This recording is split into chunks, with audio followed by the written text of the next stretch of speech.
আর আমার ফড়িং 5:30 থেকে শুরু করেছে। কখন উঠবে মা, কখন উঠবে? আমার থেকে যেন ওর তারা বেশি। আর এই তো বাইরের অন্ধকার একটু কেটেছে। চলুন আজকের দিনটা ভগবানের নাম নিয়ে শুরু করা যাক।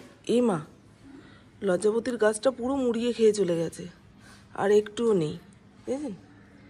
এই গাছ আর বাঁচবে না। ট্যাঙ্কির জল তো পুরো হিমালয়ের বরফ গলা জলের মতো ঠান্ডা।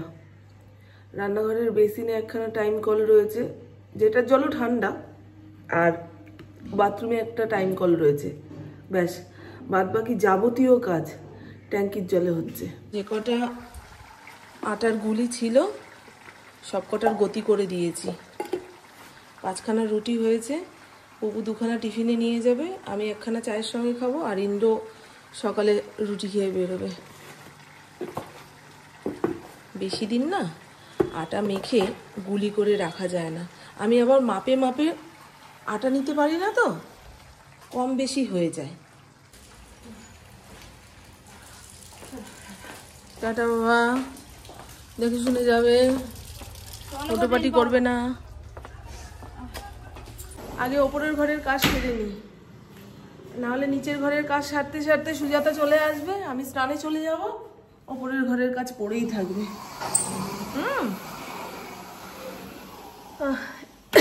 একবার এই জানলা খুলেছিলাম, কতগুলো কাক বসে আছে, সেই দেখে ঘ্যাও ঘ্যাও ঘ্যাও ঘ্যাও।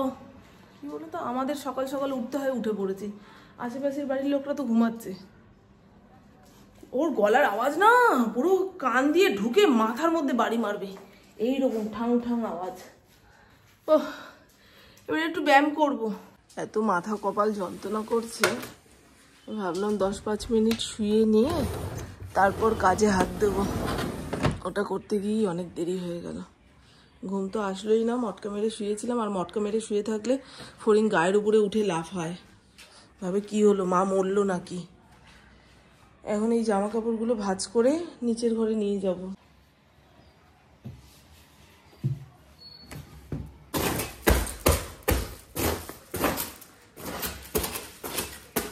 আসো, নিচের ঘরে বিছানা চাদরটা পাল্টে দিই, তারপরে স্নান ধান ছেড়ে ছাদে যাব। গায়ে রোদ না নিলে চলবে না, সিদ্ধারা ব্যথা করছে। ইন্দ্র তো এখনো আসলো না, সুজাতা বাসন মাজতে চলে এসছে। এই চাদরটা পাল্টে এইটা পাতবো। কেমন মেরমেরে হয়ে গেছে কালারটা, বাতিল করব করব ভাবি, ওই মায়া চলছে, চলুক। জানলা কপাট খোলা হয়নি, জানলা দরজা খুলে ঘর ঝাড় দেওয়া যায় না, খুব হাওয়া দেয়। আজকে আমি ঠাকুর পুজো দেবো না, ইন্দ্রকে বললাম আজ তুমি দিয়ে নাও, ছাদে যাই, গায়ে একটু রোদ নিতে পারলে ভালো লাগবে। এই ঘেটির এখান দিয়ে একটা ব্যথা কেমন সরসর করে কোমর অবধি নাবছে। অনেক সকালেও এটা টের পেলাম না, আমি হঠাৎ করে গ্যাসের ব্যথা গো, হতে পারে। গাছে জল দিয়ে আসলে? কোথায় আবার গাছ পুঁতে এসছো? ও, রাইফেল ক্লাবটাকেও জঙ্গল বানিয়ে দিচ্ছ? দেখবে না গাছে বড় জঙ্গল, আমি কি করে দেখবো, আমি কি যাই? এই মুখটা এরকম অবহেলায় ফেলে রেখেছো কেন? 1200 খানা গাছ এসছে, আর আমাকে একটা পাঠাতে পারলে না? ক্লাব নাকি গাঁদা ফুলের গাছ দিয়ে সাজানো হবে। এই দেখুন বন্ধু, গাঁদা গাছে গাঁদা চলে এসছে। এত তাড়াতাড়ি ফুল দিয়ে দিল তো, অন্যান্যদের ছাদে যখন ফুল ফুটবে তখন আমার ছাদ ফাঁকা। এ খুব তাড়াতাড়ি ফুল ফুটে যায় গো। না গো, বাবিদার ওখান থেকে গাছ আনলে খুব তাড়াতাড়ি ফুল ফোটে, আর খুব তাড়াতাড়ি গাছ মরেও যায়। তোমার বাঁধাকপি কি বলছে? আমার দর্শক বন্ধুদের দেখাই, ইন্দ্রর প্রাণের বাঁধাকপি, এগুলোকে প্রত্যেক দিন একবার করে দেখে যায়। ভালোই তো হচ্ছে, ভালোই তো হচ্ছে। আর কত বড় জমি লাগে? এইটুকু তো হবে না, এইটুকু তো হবে না, আরো লাগবে, আরো লাগবে। বাপরে, ইন্দ্র না অল্পতে পোষায় না গো। আর এত চারা গাছ কে আনতে বলেছিল তোমায়? যেই টাইমে এই বাঁধাকপি হবে বাজারে তখন সস্তা, গরুতে খাবে। তবুও তুমি চাষাবাদ করেছো। এই একটা ফুল হয়েছে, থাক, রোজ রোজ ফুলের বড়া খেতে ইচ্ছা করে না। তুমি কি আসছো ছাদে? আর আসছো না? ঠিক আছে, আমি একটু গায়ে রোদ নিয়ে চলে যাই।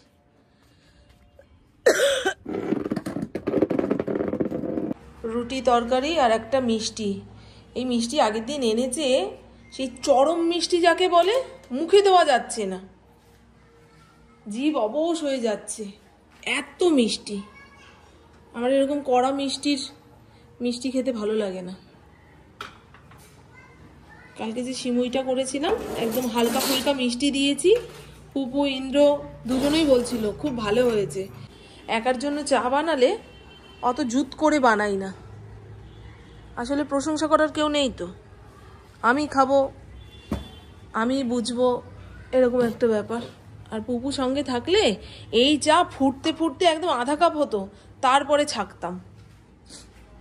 পুপু তো আরোই, বাবা অতিথি আসলে বলবে দাঁড়ান চা বানাচ্ছি, এ বেলায় বসাবে, ফুটিয়ে ফাটিয়ে ওই বেলায় নামাবে, এইরকম। আর চা যত ফুটবে তত স্বাদ তো। আর আপনারা বলবেন তো সারা বডিতে শীত কোথায় বেশি লাগে আপনাদের? আমার এই যে হাতের দুটো বাহুবলিতে খুব শীত করে, ওই জন্য হাত কাটা সোয়েটার পরে শান্তি পাই না। সবসময় ফুল হাতা শীতকালে।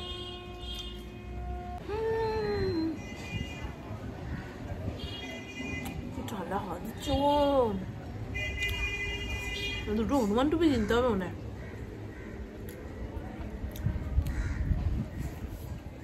ওই বছরে মারাত্মক শীত পড়বে, খবরের কাগজে সেরকমই লিখছে, নিউজ চ্যানেলে সেরকম বলছে।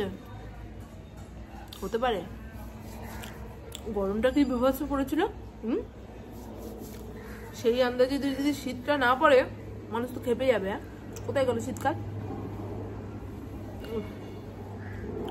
এই চাদরটাতে বেশ ভালো, শরীর গরম হয়। আর কোথায় থেকে কিনেছিলাম কাশ্মীর থেকে?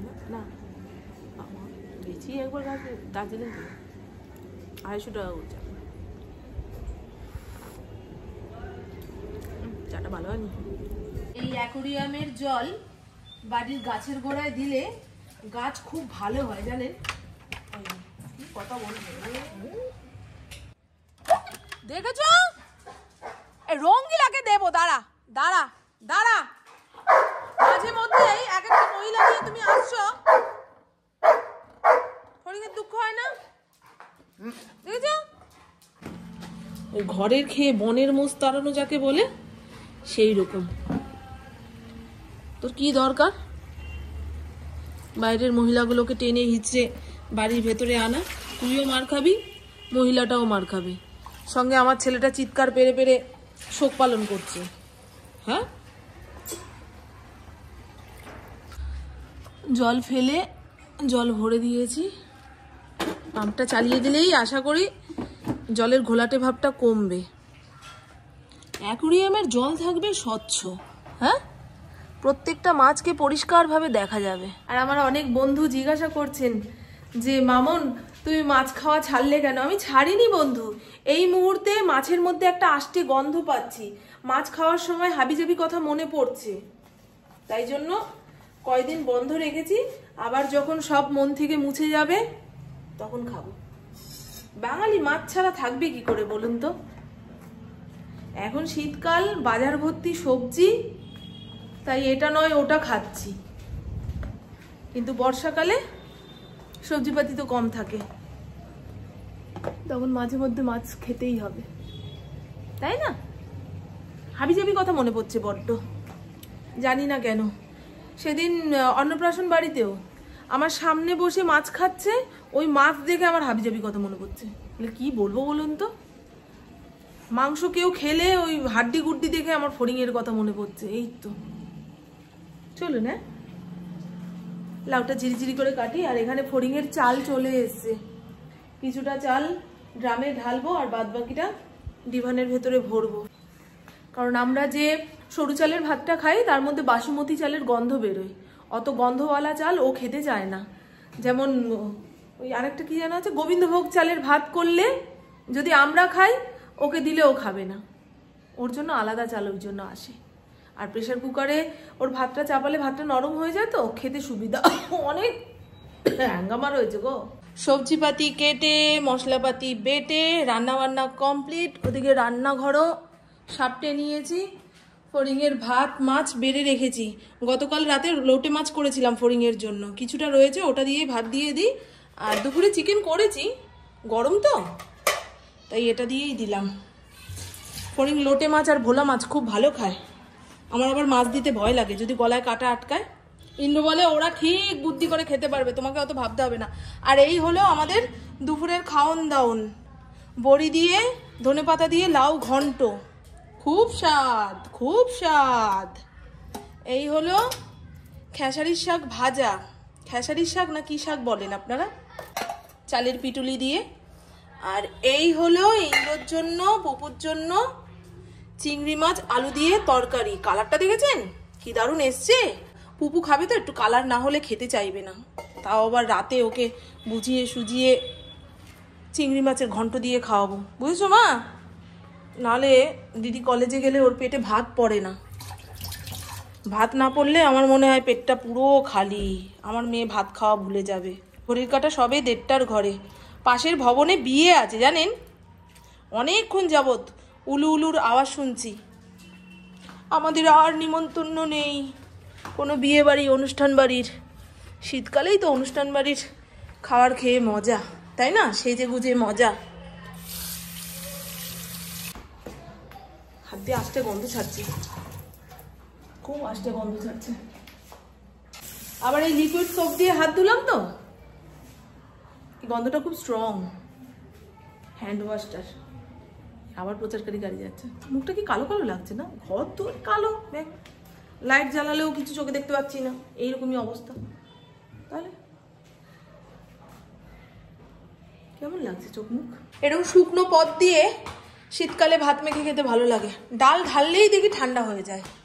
এই জায়গাটা কি সুন্দর গুছিয়ে গাছিয়ে ফেলেছি। Good evening. এখন সময় সন্ধে 6টা। ইন্দ্র সন্ধে পুজো দিয়ে সবে মাত্র বেরোলো।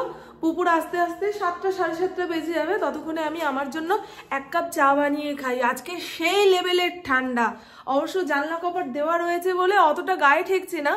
ইন্দ্র 1 প্যাকেট দুধ আনতে গিয়ে বললো, মামন রাস্তাঘাটে লোকজন নেই, এমনকি কুকুরগুলোকেও দেখা যাচ্ছে না, এত ঠান্ডা এত ঠান্ডা। আর এই অবস্থাতে মেয়েটা আমার ট্রেনে করে আসবে, আমি কষ্ট না করলে কেষ্ট পাবে কি করে বলো? ও তো তাও প্রত্যেকদিন বাড়িতে আসছে, মায়ের হাতের টিফিন নিয়ে যেতে পারছে, আবার বাড়ির খাবার খেতে পারছে একবেলা।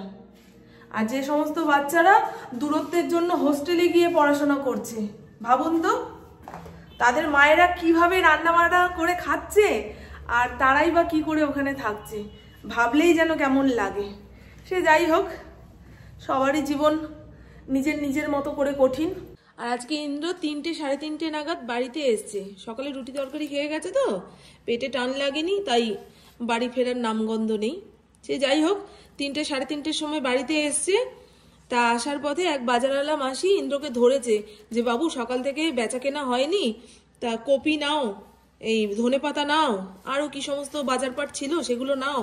বলে এত কিছু নিলে তো ঘরে যুদ্ধ লেগে যাবে গো মাসি, তুমি বরঞ্চ আমাকে 4টে কপি দাও আর ধনেপাতা দাও। আমি ধনেপাতা আবার এনেছো কেন? ঘরে আছে। বলে ও ধনেপাতার বড়া ভেজে দেবে কিংবা বাটা করে দেবে। বয়স্ক মানুষ বারবার করে বলছে, না নিলে কেমন লাগে না? এটা কোনোদিন হয় বলুন তো? সকাল থেকে 3টে 3:30 পর্যন্ত সে সবজি বাজার নিয়ে বসে আছে, তার একটাও কেনা বেচা হয়নি। হয়েছে এই কটা হয়তো তার কাছে ছিল, সেটা নিয়ে আবার ফেরত যাবে কাউকে গচাতে পারলে, ব্যাস তার বিক্রি বাট্টা শেষ, খালি হাতে বাড়ি যেতে পারে। সিমুই সুজি বানানোর জন্য দুধ এনেছে। এই দুধটা তো আমার চা খেতেই লেগে যাবে। অবশ্য পুবকে বাড়িতে দিতে আসবে যখন, তখন বলবো একটা বড় দুধের প্যাকেট এনে দাও। মিষ্টির দোকানের মিষ্টি এখন খেতে ইচ্ছা করছে না। এখনো তো সেই নলেন গুড় কিংবা নতুন গুড়ের যে গন্ধওয়ালা মিষ্টি ওঠেনি, আমাদের এলাকাতে তো ওঠেনি। যেতে হবে সেই রিসরার দিকে, ফেলু মোদকের দোকানের প্রত্যেকটা মিষ্টি যেন এক্সে বার্কার এক, ইন্দ্রকে বলি তো যখনই রিক্সার ওদিকে যাবে ফিল্ম ওদিকের দোকান থেকে ওই ভাপা রসগোল্লা নিয়ে আসবে আমার জন্য। আমি যে কি ভালো খাই ভাপা রসগোল্লা। সেদিনকে পুপুও বলছিল জানো মা, কোনো করে পড়া থাকলে একটুখানি হেঁটে আসতে হয় তো, আর একটুখানি হাঁটলেই ফেলু মোদকের দোকান, তোমার জন্য নিয়ে আসবো। আমি হ্যাঁ নিয়ে আসবি, কিন্তু অল্প করে, একদম অল্প করে। ফ্রিজে রাখা জিনিস আমি খেতে পাচ্ছি না, গলার এখানটা খুসখুস করছে। এখন ইনহেলার নিলাম, তাই জন্য খ্যাকর খ্যাকর বন্ধ। ও চাটা খেয়ে নিয়ে যাব আমার উলিকটের নাইটিটা খাপাতে। এই একই জিনিস পড়ছি, ভালো লাগছে না। চলুন চাটা বসাই। চলো ফটিক দা, চলো ওপরে যাবো, ওপরে যাবো, আসো। ও নিচে দাঁড়িয়ে থাকলো। শুনছেন? ওম ভগবতে বাসুদেবায় নমঃ চলছে। উৎসব আগরওয়াল বলে ইউটিউবে সার্চ করবেন, ওম ভগবতে বাসুদেবায় নমঃ চালিয়ে দেবে। আর এই তো বন্ধু ঘড়ির কাঁটা 9টা, এই দেখেছেন ঘড়ির কাঁটা 9:51 ঘরে। পুপু 7:30টার সময় বাড়ি এসছে, এসেই বলে মা আমার জম খিদা পেয়েছে, যা আছে তাই মেখে ঝুঁকে খাইয়ে দাও। তা ওকে এক গাল ভাত মেখে খাইয়ে দিয়েছি। রাতে আর রুটি খাওয়ার জন্য তরকারি বানালাম না, দুপুরের যা তরকারি আছে সেই দিয়ে আমার আর ইন্দ্রর হয়ে যাবে। পুপু যদি রুটি খেতে চায় তো চিংড়ি মাছের তরকারি দিয়ে খাবে খানে। আর বললাম শীতকালে রুটির সঙ্গে একটুখানি মিষ্টি জাতীয় কিছু হলে ভালো লাগে, তাই দুধ সুজি বানিয়েছি, খুব টেস্ট হয়েছে। এখন ওই মিষ্টির দোকানের ঘিটা পেয়েছি, সেটা দিয়ে সিমুই ভেজে পায়েস হচ্ছে, সুজি ভেজে পায়েস হচ্ছে। ঘিয়ের গন্ধটা খুব ভালো। ওই যে সিরিয়াল দেখছিলাম, এখন একটা সিরিয়ালের নেশা করেছি, নাহলে এই একা একা দাঁড়িয়ে এখানে রুটি করতে মোটেই ভালো লাগে না। এই যে রুটি সব ধুয়ে ধুয়ে হটপটের মধ্যে রেখেছি, বেশি করে আটা মেখে রাখলাম। কালকে পুপু যদি টিফিনে রুটি নিয়ে যায় তো সকালে আবার রুটি করতে হবে। পুপু ওই আলুর চচ্চড়ি দিয়ে রুটি খেতে খুব পছন্দ করছে। এই যে আমার মেয়ের মুখটা একবার দেখিয়ে নি। বাবা আজকে যখন কলেজ থেকে এসছে ওর মুখের দিকে তাকানো যাচ্ছিল না, শুকিয়ে পাকিয়ে এইটুকু হয়ে গেছে। ওর টিফিন খেয়ে নাকি পেট ভরেনি। সে যাই হোক, চলুন বন্ধু, ইন্দ্র কখন আসবে কে জানে। তো চলুন বন্ধু, আমার বকবক আজকের মতন এইটুকুই। আপনারা সবাই খুব খুব খুব ভালো থাকবেন, নিজের শরীরে খেয়াল রাখবেন, সুস্থ থাকবেন, আর অল টাইম স্মাইল করতে হবে। টাটা, খুব ভালো থাকবে। ওই যে উঠে গেল কাশি, যখন অতিরিক্ত কাশি হচ্ছে, গলাটা শুকিয়ে যাচ্ছে, ইনহেলারটা নিচ্ছি, ওই 10-15 মিনিটের মধ্যে কমে যাচ্ছে, আবার 1-1.5 ঘন্টা বাদে শুরু। আমার পরিবারও শীত লেগেছে গো, মোটেই নিচে শুচ্ছে না, কখনো সোফায় কখনো বিছানায়। ওর বিছানা আছে কিন্তু বের করে দিলে শোয় না জানেন। ওর বিছানাতে পা পড়লে আমি স্লিপ খেয়ে পড়ে মরবো, সেই জন্য তুলে রেখে দিয়েছি। ও যখন শোয় না আমাদের, ও মা তোমার না বদনাম করছি না, তোমার না আমি ভালো ভালো কথা বলছি তো, ভালো ভালো কথা বলছি তো, তুমি আর শোনা মেয়ে তো। টাটা বলে দাও বন্ধুদের, টাটা বলে দাও, টাটা টাটা, খুব ভালো থাকবেন।